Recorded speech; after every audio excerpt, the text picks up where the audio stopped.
नमस्कार दोस्तों, आज हम एक नए वीडियो के साथ आपके सामने पुनः हाजिर हैं। आशा है कि आप सब लोग हमारे वीडियो को देखेंगे और जो भी हमारे द्वारा विचार व्यक्त किए गए हैं शायद ही आपके जीवन को एक नई दिशा दें और आपके जीवन में निरंतरता आए। तो उस आधार पर हमारे चैनल को सब्सक्राइब करेंगे, लाइक करेंगे और कमेंट करेंगे। दोस्तों, हम देखते हैं कि प्रतियोगी परीक्षाओं में बहुत सी बुकों को पढ़ना होता है और बहुत सी बुकों को पढ़ने के साथ साथ उनको तैयार भी करना पड़ता है। तो उन बुकों को पढ़ने के साथ साथ जब तैयार करने के लिए हम बैठते हैं तो एक हमारा मस्तिष्क है, मानव मस्तिष्क की एक विचारधारा होती है कि वो जो है भूलने लगता है।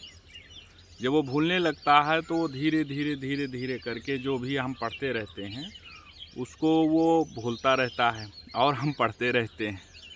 तो एक समय के बाद जब हम देखते हैं कि हमारी तैयारी एक लेवल तक पहुंच गई और जब पुनः रिवीजन करते हैं तो देखते हैं कि उसमें से काफ़ी कुछ हम भूल चुके होते हैं। तो जो प्रतियोगी परीक्षाएं होती हैं उसमें काफ़ी मेहनत भी करना पड़ता है और उसका एक निश्चित कोर्स होता है कि हमको इतना पढ़ना है। तो उस आधार पर जब हम तैयार होके जाते हैं तो परीक्षाओं में तो भूल जाते हैं। तो आज हम इसी विषय पर चर्चा करेंगे कि हम इस जो भूलने वाली समस्या है इसको कैसे ख़त्म करें और वो बातें हमको याद रहें। देखिए दोस्तों, मानव मस्तिष्क की एक विचारधारा होती है। मस्तिष्क का ही एक अपना नेचर होता है। तो आपको लगेगा कि हम भूल गए हैं, लेकिन वो भूलता नहीं। वो जब समय पर आएगा तो याद हो जाता है। लेकिन मस्तिष्क में ये व्यवस्था बनाए रखना ही एक परीक्षार्थी या प्रतियोगी जो भी प्रतियोगिता में सम्मिलित होना चाहता है परीक्षा में, उसके लिए यही मूल बात होती है कि कैसे हम मस्तिष्क में उस बिंदु को बचाए रखें कि समय पर जैसे वो प्रश्न आवे उसका आंसर हमारा मस्तिष्क खोज के दे दे। पढ़ा हुआ है लेकिन वो समय पर याद नहीं दिला पाता। तो इसके लिए बहुत आसान है कि जब हम वो पूरा कोर्स पढ़ते हैं तो बार बार रिवीजन करना चाहिए। और ये तो सब लोग कहते हैं कि रिवीजन बहुत आसानी से होता है। तो रिवीजन तो बार बार करते रहेंगे तो मस्तिष्क जागृत रूप में रहेगा। मस्तिष्क को ये पता रहेगा कि हाँ, अभी इसको ज़रूरत है, इसको अभी हमको डिलीट नहीं करना है, यानी भूलना नहीं है। मस्तिष्क का एक नेचर होता है, वो प्रकृति होती है, तो वो याद रखेगा। लेकिन अगर रिवीजन भी करेंगे तो कैसे करेंगे, याद नहीं है। जैसे कुछ आज ही पढ़ा और दूसरे दिन ही भूल रहे हैं, तो इसमें तमाम कारक हो सकते हैं। तो उसके लिए तमाम दवाइयाँ भी हैं, उनका आप भी उपयोग कर सकते हैं। लेकिन ये एक ट्रिक है कि याद कैसे किया जाए। तो जैसे आप पढ़ रहे हैं तो जब मस्तिष्क का अंदर से विचार आवे कि हमको पढ़ना चाहिए तभी पढ़ें। मस्तिष्क को अडाप्ट करने में थोड़ा समय लगता है। किसी चीज़ को आप जब पढ़ रहे हैं तो मस्तिष्क को उसको अपने में जैसे मेमोरी में फीड करने में थोड़ा वक्त लगता है, समय लगता है। तो उस वक्त को देने के लिए आपको थोड़ा समय देना पड़ेगा। जैसे आप 3-4 घंटा स्टडी किया और उसके बाद में फिर उसको आप लेट के रिवाइज करिए। मन में बुक हटा दीजिए, कितना हमारे दिमाग में आया। अगर वो दिमाग में आ गया और दिमाग ने कहा कि हाँ, हमने इतना चीज़ को क्लियर कर लिया है, तो उस आधार पर हम आगे बढ़ते हैं।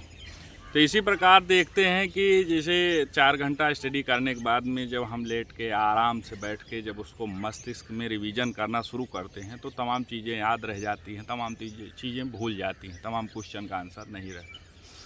तो जो भी क्वेश्चन का आंसर छूट रहा है उसको उसी वक्त अगर देख लिया जाए उठ के, तब वो याद हो जाएगा, वो भूलेगा ही नहीं।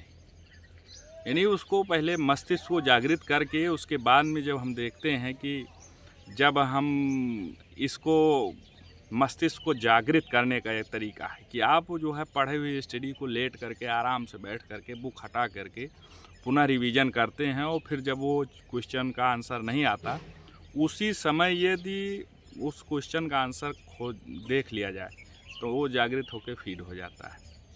पहला तो ये तरीका है। दूसरा तरीका है कि अगर आप किसी क्वेश्चन का है किसी चीज़ से, तो उसको आप रिलेटिव करना सीखें। अब हम एक उदाहरण लेते हैं, जैसे तुलसीदास। तो तुलसीदास ने किरण पर क्या लिखा, ज़्यादा बुकें लिखी, या राम पे ज़्यादा बुकें लिखी, या किसी और पे ज़्यादा बुकें लिखी। तो इसको आप रिलेट करना सीख लीजिए कि जैसे जो तुलसी की पूजा होती है, तुलसीदास उससे बना है, तो तुलसी जो है भगवान राम को ज़्यादा प्रिय थी। तो इससे सीधा है कि तुलसीदास शायद राम के बारे में ही लिखे होंगे।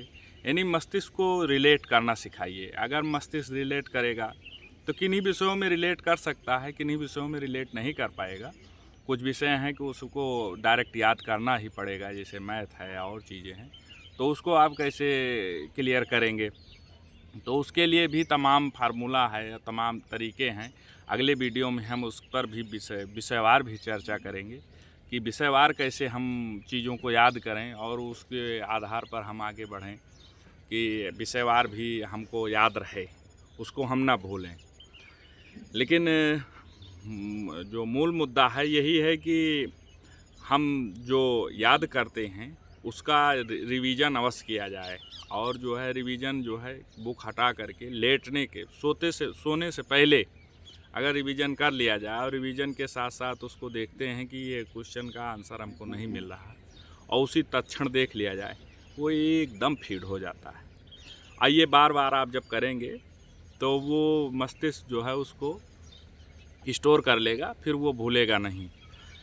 तो ये रहा ये एक नॉर्मल तरीका जो विषयवार यानी कि प्रतियोगी परीक्षाओं को तैयार करने का। और प्रतियोगी परीक्षाएं जो है ज़्यादातर जो वन लाइनर होती हैं ऑब्जेक्टिव टाइप की, तो इसमें जो है बहुत बड़ी तरीके से, लेंदी तरीके से नहीं याद करना चाहिए कि बहुत आप उसको बहुत विस्तृत याद कर लिया, तो विस्तृत याद करने के बाद में उसमें से थोड़ा थोड़ा क्वेश्चन नहीं मिल पाएगा। इसलिए जो है उसको सरसरी तौर से ही देखना चाहिए और रिवीजन करते रहना चाहिए। और रिवीजन जो है बुक हटा के करना चाहिए, और ख़ास करके उसको चर्चा भी अपने मस्तिष्क में करना चाहिए कि ये चीज़ें ऐसा है, ये चीज़ें ऐसा है। यानी उसी में जैसे पानी और चीनी को मिलने के बाद जो है एक शरबत का निर्माण होता है, उसी तरह से जब हम अपने मस्तिष्क को उस सब्जेक्ट में विचारों से मिला लेंगे तो कोर्स कंप्लीट हो जाएगा। तो बुकों का जो है याद करने का दिक्कतें नहीं रहेंगी। हाँ, लेकिन पढ़ने के साथ साथ मन में ये एक बहुत विचारधारा आती है कि हम पढ़ते तो हैं, बुक सामने रखी हुई है, लेकिन चित्र दूसरा छपता रहता है, यानी मस्तिष्क कहीं दूसरी जगह टहल रहा है। अगर इसी को हम एकाग्रचित करना सीख गए, समय कम दीजिए आप अपने सब्जेक्ट को, कम पढ़िए वो ठीक है, लेकिन जितनी देर पढ़िए उसको ध्यान से पढ़िए। जैसे कि ये हमको बहुत टाइम मिला है, ये आधा घंटा, जैसे परीक्षा होने से पहले आधा घंटा पढ़ते हैं तो बहुत सरसरी निगाह से पढ़ते हैं, उस समय दिमाग में और कुछ बात नहीं रहती, वो रहता है कि इसको उसी समय जो पढ़ लेते हैं वो जल्दी याद हो, यानी कि दिमाग एकाग्रचित है और वो रिवीजन कर लिया, यानी दिमाग में रिस्टोर हो गया। तो इन्हीं सब बातों को देखते हुए अगर आप अपनी परीक्षा की तैयारी करते हैं तो निश्चित तौर से आगे बढ़ेंगे। और हमारा ये मोटिव है कि आप सब लोग भी अपने जीवन में सफल हों, जो भी परीक्षा देने के लिए तैयारी कर रहे हैं उसमें निश्चित तौर से सफल हों। यदि हमारे वीडियो में आप सबको थोड़ा सा भी कहीं भी अच्छाई मिल रही है या कहीं कोई नई चीज़ सीखने को मिल रही है तो दोस्तों लाइक ज़रूर करना और हमारे चैनल को सब्सक्राइब करना, और अगर जो भी आपके विचार हों उसका कमेंट करना। मिलते हैं फिर नए एक थीम के साथ, एक नए विषय के साथ। हमारा भी प्रयास है कि लोगों का जीवन उज्जवल रहे और लोग जो है अपने विषयवार यानी जो भी समस्याएं हैं उसमें हम जो भी सहयोग दे सकते हैं उसको निरंतरता बनाए रखें। नमस्कार, जय हिंद।